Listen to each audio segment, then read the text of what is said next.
I think the most distressing thing here is that, what happens when conspiracy theorists become the government. And that's, this is the lesson, right? You know the expressions, you reap what you sow.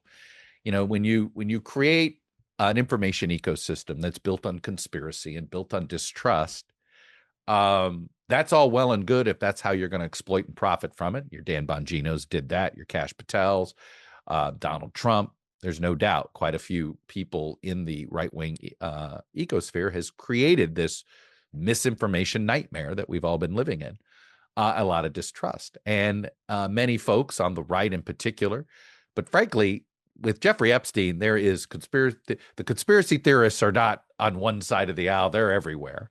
The belief that there is always more that's hidden than what's been revealed. And I'm not going to sit here and discount that isn't true. Why won't I discount it? Because our government only in the last month admitted that the CIA had a file on Oswald before, and there was even a caseworker on Oswald, Lee Harvey Oswald, before he shot Kennedy. So the CIA had been trying to deny anything like that for decades.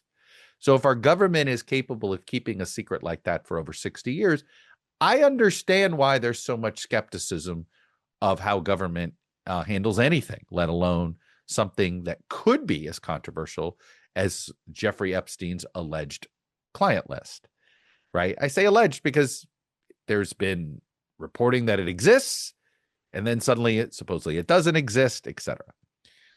I'm one of those, as many of you know, I'm an Occam's razor person. I also think it's very hard for conspiracies to sort of hold, if you will, right?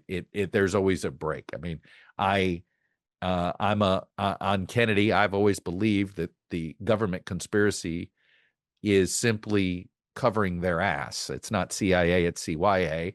They're paranoid that they did that one of their guys, somebody they were keeping an eye on, they weren't doing a good job with, because if they had kept a really good eye on him, maybe they would have been able to stop him. And my thesis on that has always been that the CIA didn't want to admit that it messed up like this. That's been my thesis. I'm not alone in that thesis. Others believe that it must be, if they're concealing that, what else are they concealing? And it's a reminder. I've talked to some good friends on this issue of the JFK conspiracy. I said, is there anything the government could release that would say, okay, I now know the whole story? Anything, right? And the answer I get is, well, no.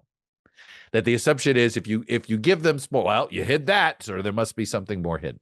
And that brings me to the Jeffrey Epstein phenomenon, right? And right now, this is the akin of MAGA eating itself, right? They're literally the snakes are swallowing their tail, their own tails, if you will.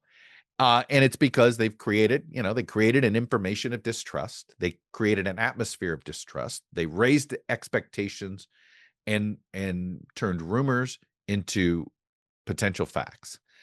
And they were going to get to the real story once they got power. And, this isn't deep state figures, that's in power. These are the conspiracy theorists themselves got the power. They got the keys. They got the access. Tulsa Gabbard got access to the JFK files, right? Cash Patel and Dan Bongino, in particular, who has become wealthy trafficking in these conspiracy theories and misinformation.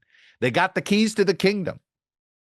And either they're now participants in this conspiracy that they have been railing about for years, and now the shoe's on the other foot, which some in MAGA now believe, or the more likely result is, the truth is the truth, and there's no more there than anybody else might have hoped that there was, because this has been some desperate attempt to try to look, I understand, when you have this moment that we live in, which is just a lot of people don't like the elites, don't like their station in life. And so they want to believe that the elites are like not human beings, that they're off and creating pedophile islands and all sorts of bizarre, weird behavior, because it makes it easier to then hate the elites and dehumanizing the elites. And now now you have the Trump administration that can't get their own people to believe what they're saying. They're not going to believe it. especially because of Pam Bondi, who, while Attorney General, kept trying to play into the story, right? She was leaning into the story a few months ago, claiming she was going over the client list. She was getting ready to they did that ridiculous PR stunt where they handed these notebooks to these right-wing influencers who all flashed it in front of the White House. Sort of part one of all these secret files that they were going to release. And now suddenly, they're trying to wrap it up. And look, the behavior of the administration is extraordinarily defensive. Donald Trump's immediate shutting down of the question of Pam Bondi at the cabinet meeting shows you it's just they consistently are behaving as if they do have something to hide. Now, I happen to think what they're hiding is that they've been bullshitting you for years. They've been making stuff up about this for years. And now, but at the end of the day, they don't want to admit that they were lying, because the minute you admit you were lying, then what else are you lying about, right? So this is the trap that the Trump misinformers, who are now in office and are now supposed to be those that have the government facts at the, who is to believe anything? And this is the concern that I think, a lot of people have had about our misinformation crisis, about the big tech companies only surfacing information based on popularity or interest rather than on truth, is that we now have a situation where nobody knows what to believe, number one. And number two, an assumption of everybody's lying. And you've got to somehow find a way to, you're guilty until proven innocent. And in the world of social media, the world of internet algorithms, it's pretty hard. It's pretty difficult. In a world where you've got Elon Musk reprogramming artificial intelligence programs in order to reflect his not so mainstream politics, then all of a sudden, you've got even more reasons why people are going to question anything they read, anything they hear, anything they see. And so this moment here where MAGA is essentially not wanting to accept what Trump's government is telling them, this should be the moment that everybody takes a step back and says, oh my God, what have we done? What have we done to the information ecosystem? We have now, I think it's perfectly reasonable now for most folks to assume that Trump is bullshitting first, and the truth is somewhere. You're going to have to hope for 7 different reports to figure out the truth, that everything is sort of, this is the way, by the way, the American information ecosystem worked in the 19th century. 19th century wasn't such a good century for us politically. We were divided the entire time. There was at one point a storming of the Capitol City in Washington, D.C., based on some bizarre conspiracy about the Pope. This is in the 1850s. This was before the start of the Civil War. So the America of the 19th century, which was in many ways had a daily information ecosystem that was very unsteady. Trust me. Go do some research in old archives and read news stories about events that we now know what happened. And then you read there would be all sorts of partisan takes, and every city had their own politically aligned news organization.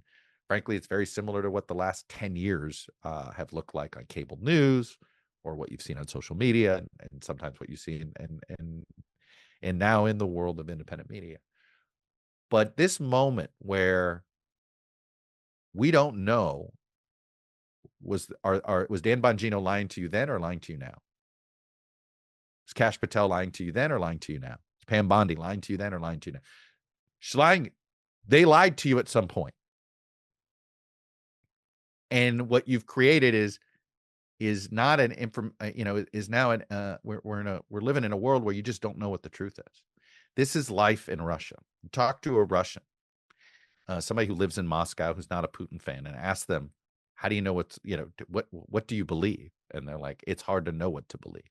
This is what life is like many times in the Middle East, and the way the media is sort of both consumed and interpreted. Lots of skepticism. Nobody believes anything. Um, and by the way, the only people that benefit from a world where nobody believes anything are those in power, right? Because then they get to manipulate the information. They're the ones in power. So this should be a 5 alarm fire, right? This is a moment, and we're going to have more of these, where the government is going to say something and literally 70% are not going to believe it. And we're in a situation with Epstein. And look, there's partisan reasons for it, right? You have those on the left that are convinced that there is something there, and Trump's just afraid of how many times he shows up in these so-called Epstein files. There's those on the right that believe that maybe, well, they're covering something up. Maybe it is not about Trump, but maybe it's about somebody else in the quote elite ecosystem that just happens to be on the right side rather than on the left side.